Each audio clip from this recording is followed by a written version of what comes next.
I stood in the dining room of Rosemary's, our family's flagship restaurant, staring at the wall of framed photos that chronicled our history. 25 years of memories captured in fading prints. My grandfather opening the first location in 1980, my parents taking over in 1995, and endless shots of my sister Olivia's beaming face as she won cooking competitions and earned glowing press reviews. My face appeared exactly once, age 12, half hidden behind Olivia in a staff Christmas photo. "There you are, Madison." My father's voice made me turn. He stood in the doorway, his chest whites pristine despite the dinner rush that had just ended. "Your mother and I need to talk to you. Join us in the office?" I nodded, already knowing what this conversation would be about. At 32, Olivia was ready to take over the family business, our chain of upscale Italian restaurants now worth over $2 million. And I, at 28, was about to be officially pushed aside. The office still smelled exactly the same. Garlic and herbs from the kitchen mingled with the leather of my father's ancient desk chair. Mom sat perched on the edge of the desk, while Olivia lounged in one of the visitor chairs, scrutinizing her perfect manicure. "Have a seat, honey." Mom gestured to the remaining chair. Her smile was gentle, but didn't quite reach her eyes. I sat, smoothing my simple black dress, the one I wore for my job managing the books at Rosemary's. Numbers were the only thing my parents trusted me with, and even then, Olivia had final approval on everything. "Madison," Dad began, settling into his chair, "you know we've been discussing succession planning for the business. Your sister has proven herself more than capable of taking Rosemary's to the next level." Olivia preened. Of course she had. They'd handed her every opportunity while relegating me to background roles. "We've decided it's time," Mom continued. "Olivia will assume full ownership and control of all restaurant operations, effective next month." I waited for the rest. Surely there would be some role for me, some acknowledgement of my years of quiet contribution. The silence stretched. "And me?" I finally asked. Dad shifted uncomfortably. "Well, sweetheart, we think it's best if you explore other opportunities. Your sister has a very specific vision for the future of Rosemary's." "What your father means," Olivia cut in, her voice dripping with fake sympathy, "is that we'll be bringing in professional financial staff. Let's be honest, Madison, you're not really cut out for the restaurant business. You've never had the passion for it like I do." I gripped the arms of my chair, memories flooding back. 12-year-old me, begging to help in the kitchen only to be told I'd get in the way. 16-year-old me, suggesting menu improvements that were dismissed without consideration. 20-year-old me, graduating top of my class in business school while Olivia got all the praise for winning a local cooking contest. "We'll give you an excellent severance package," Mom added quickly. 3 months' salary. That should give you time to find something more suitable." "I see." I stood up slowly, my mind already racing ahead. "And I assume you'll want me out by the end of the week."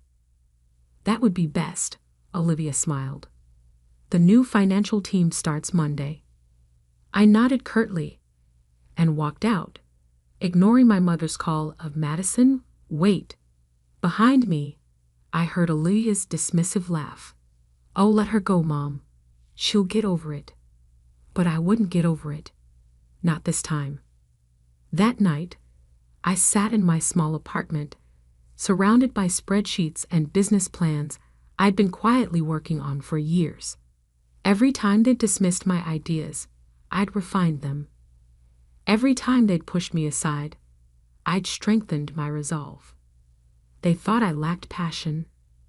They had no idea. I pulled up the lease agreement on my laptop, The one I'd signed last week for the vacant storefront directly next door to Rosemary's. The landlord had been surprised when I offered above market rate, but location was everything. Opening my meticulously organized files, I reviewed my concept again.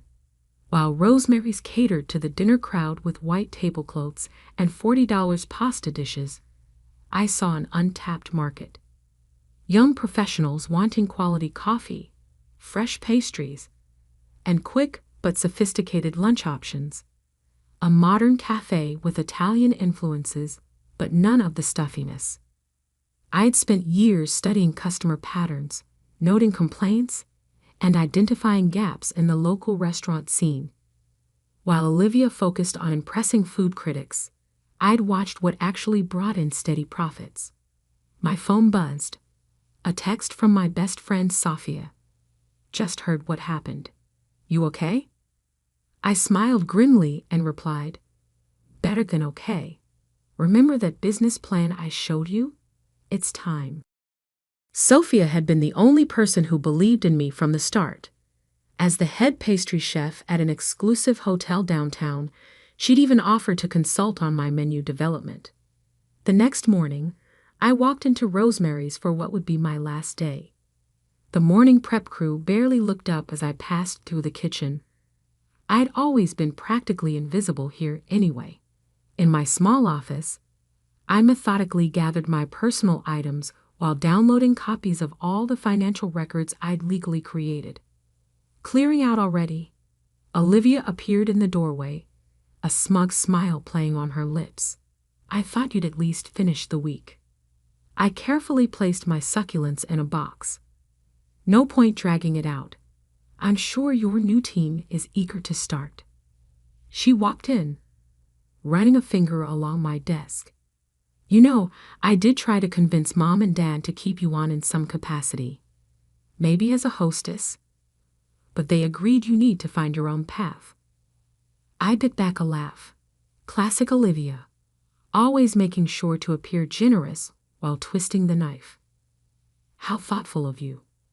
Well, family is family. She paused.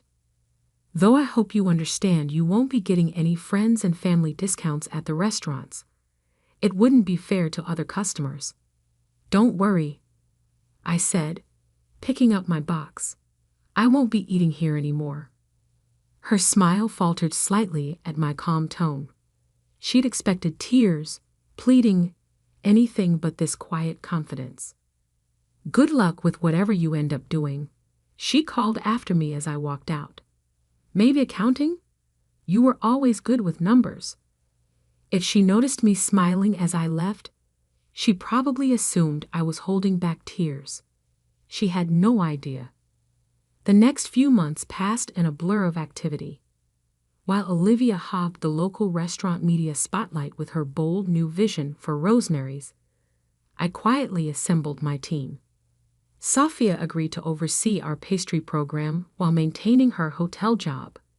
Her reputation alone would draw attention. I hired Maria, a brilliant young barista who'd won several regional competitions but felt stifled by corporate coffee chains. Jack, a former line cook from Rosemary's who'd quit after Olivia took over, signed on to run our savory kitchen. He brought with him several other staff who'd grown tired of my sister's management style. The construction crew worked day and night transforming the empty storefront. Floor-to-ceiling windows would flood the space with natural light. The coffee bar, crafted from reclaimed wood and Italian marble, would be a showpiece. Every detail was carefully chosen to create an atmosphere that was both welcoming and sophisticated. I threw myself into every aspect of the business. While managing construction, I also focused on brand development, menu testing, and staff training. My savings account dwindled, but my small business loan would cover the remaining startup costs. I had one shot at this, and I wasn't going to waste it. The day we installed the sign was when reality truly hit home. Mattina, meaning morning in Italian, in elegant gold letters against deep blue. Through the construction barriers, I could see Olivia watching from Rosemary's window, her expression unreadable. Let her watch.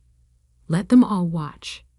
2 weeks before our planned opening, I was reviewing coffee bean orders when Jack burst into my office, his face pale. "Madison, you need to see this." He handed me his phone, open to the local restaurant news website.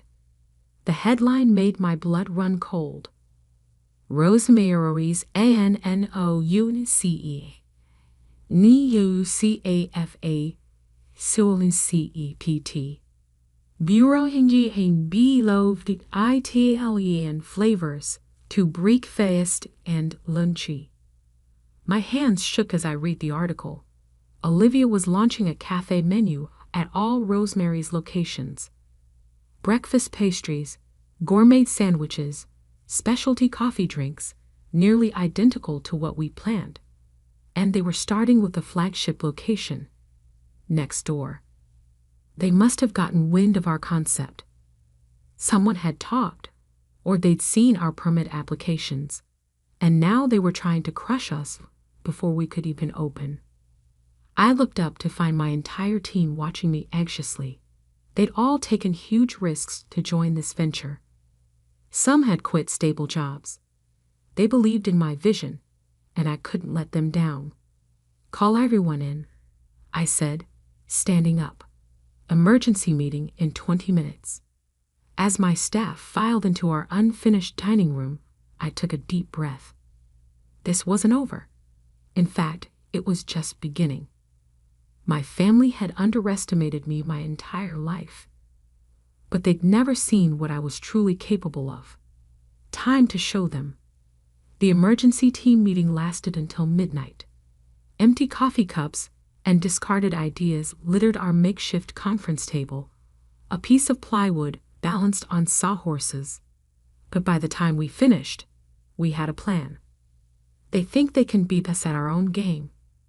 I stood at the head of the table, surveying my tired but determined staff.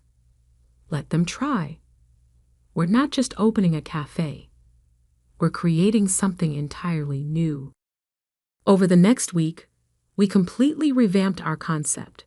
While Rosemary's would offer watered-down versions of standard cafe fare, we would innovate.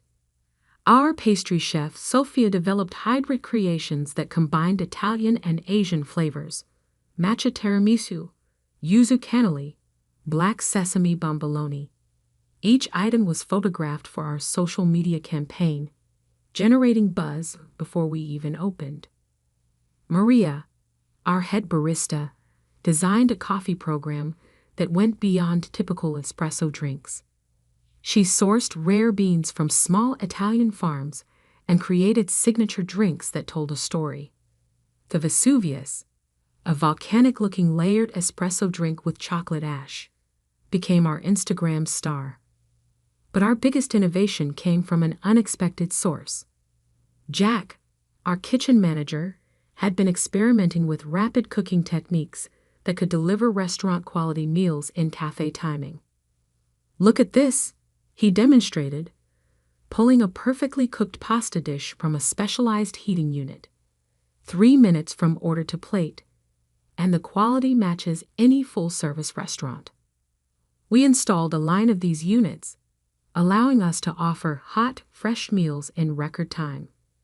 Perfect for business lunches when people couldn't spend an hour at Rosemary's. The morning of our opening, I arrived at 4 a.m. to find a line already forming. Our social media campaign had worked better than expected.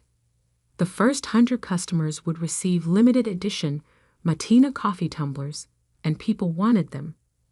Through our windows, I could see lights on at Rosemary's. Olivia was there, watching. They'd rushed to launch their cafe menu 2 days earlier, but the reviews had been lukewarm.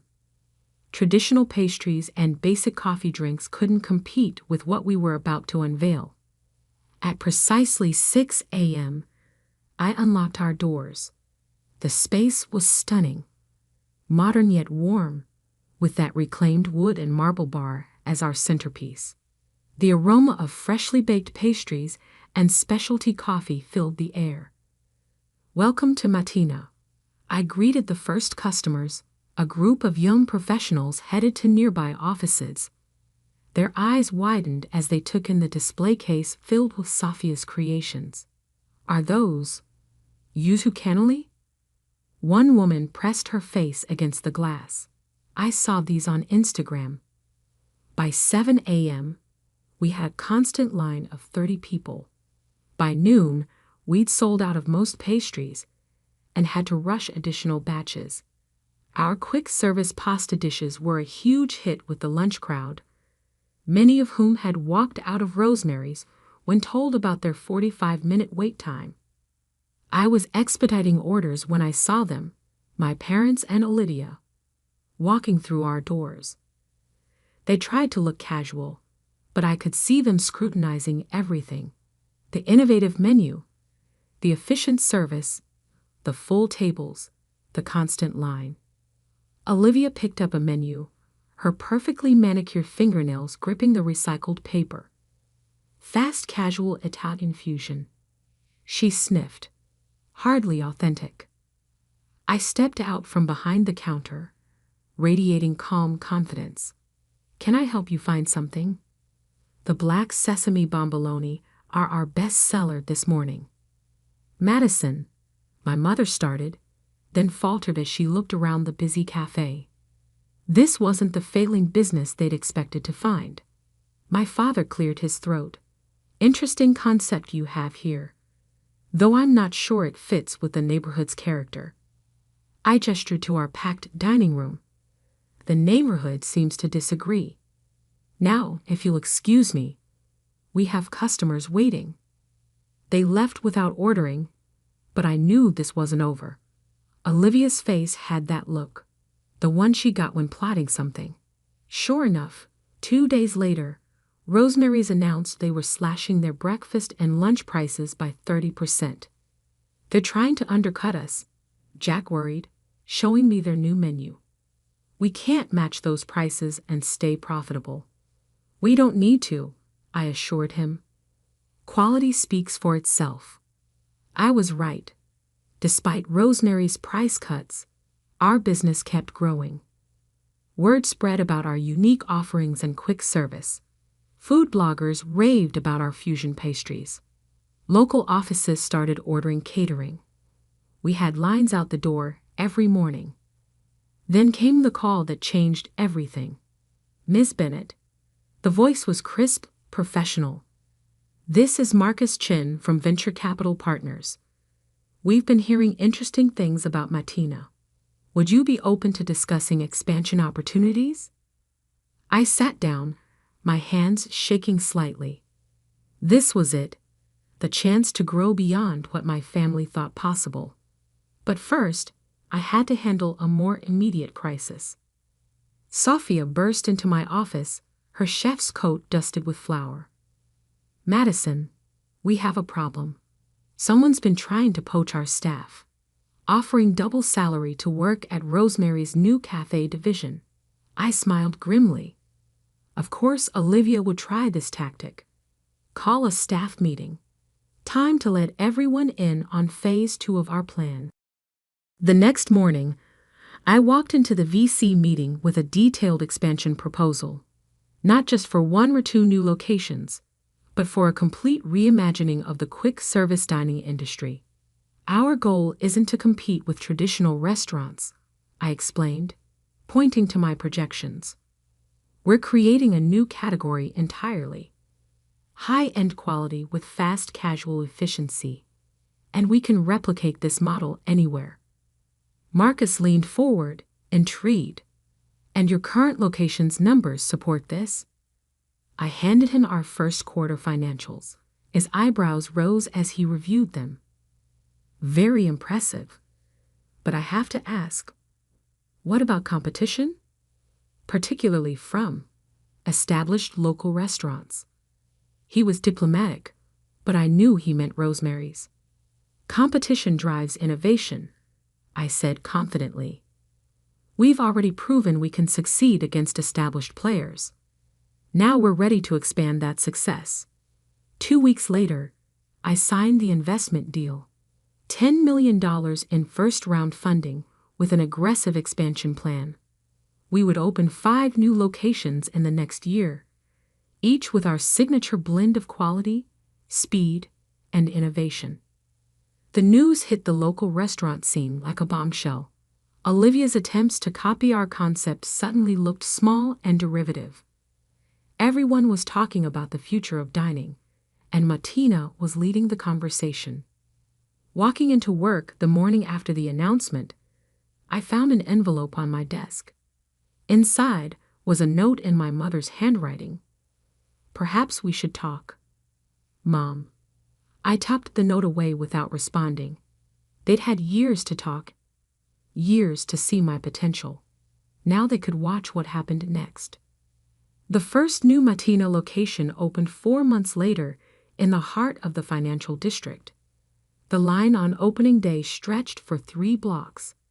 2 months after that, we launched in the trendy arts district, adding evening hours and a wine program. Each new location brought innovations. We introduced automated ordering systems that remembered customer preferences. Our kitchens became models of efficiency, delivering complex dishes in minutes.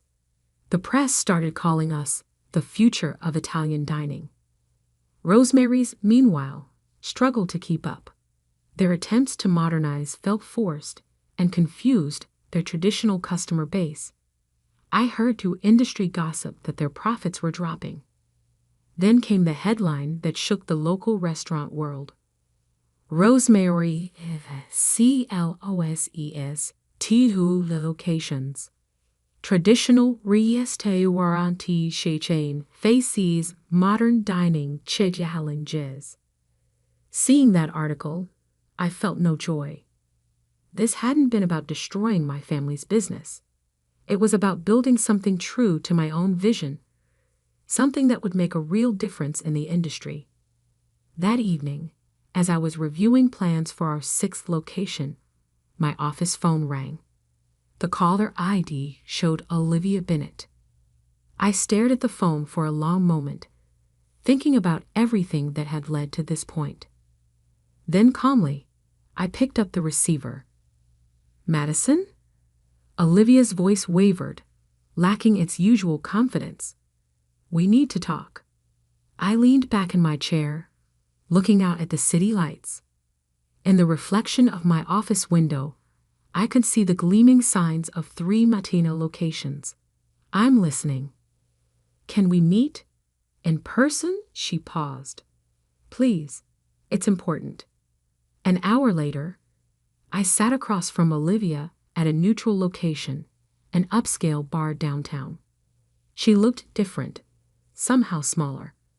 The perfectly curated appearance remained, but stress had left its mark.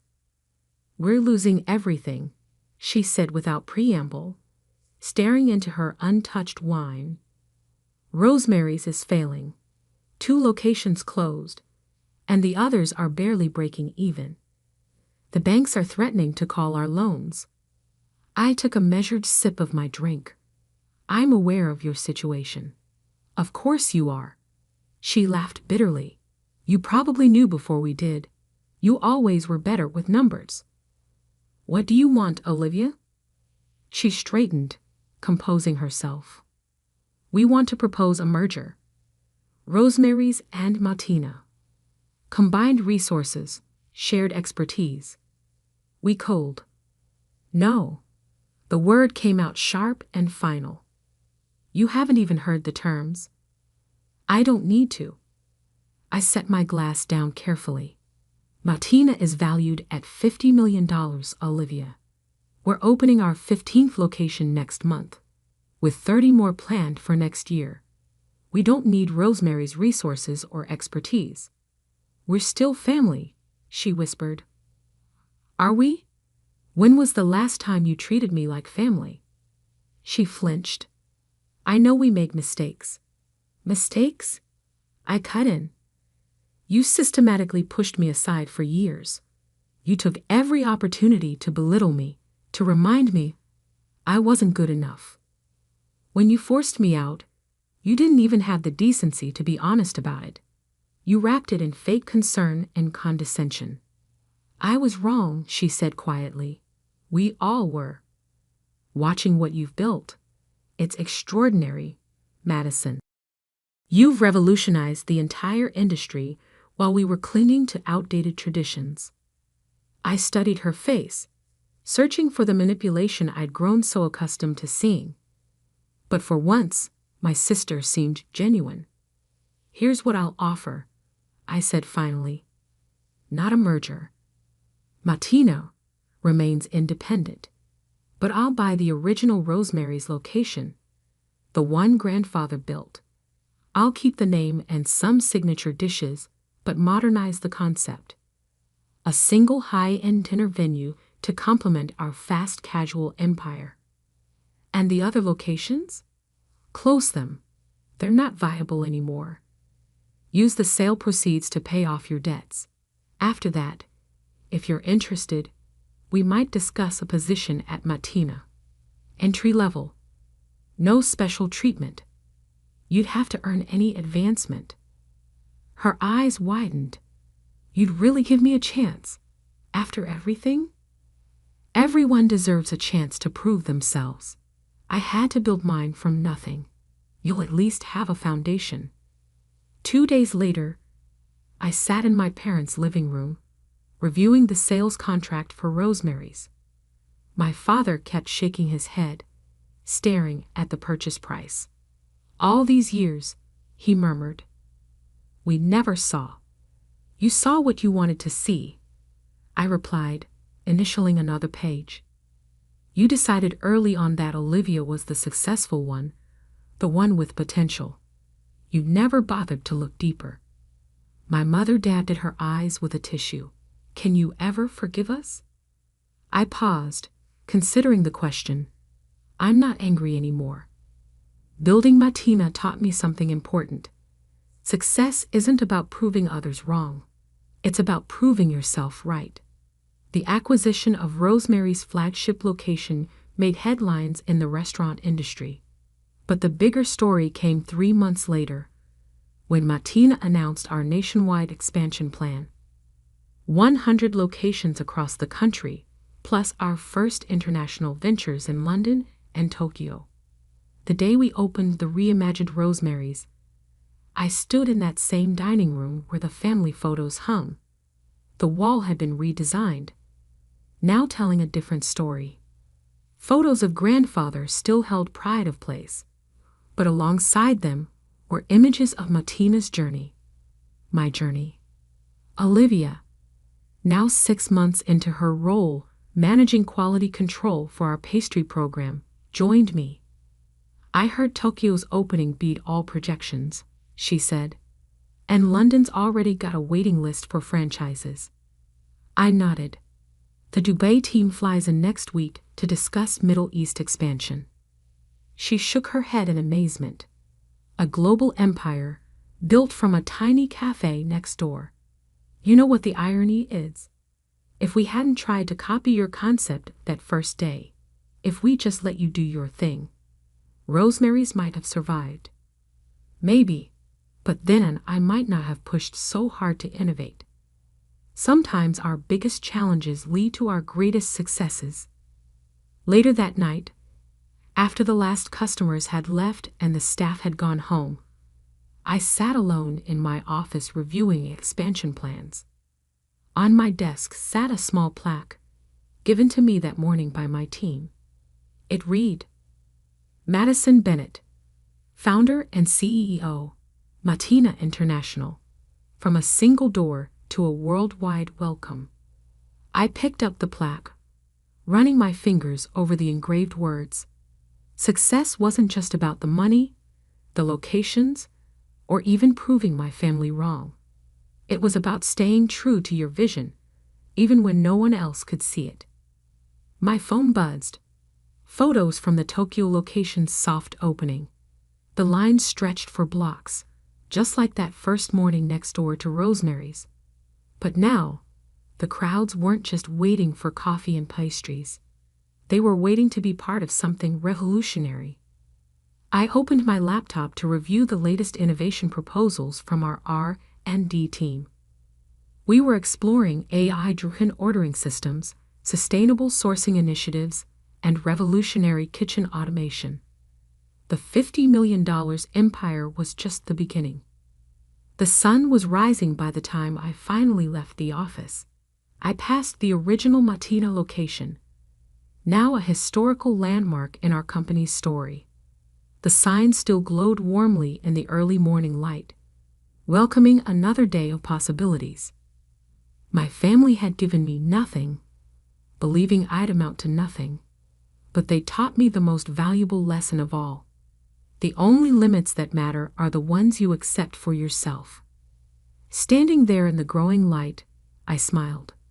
Time to start another day of proving just how limitless those possibilities could be.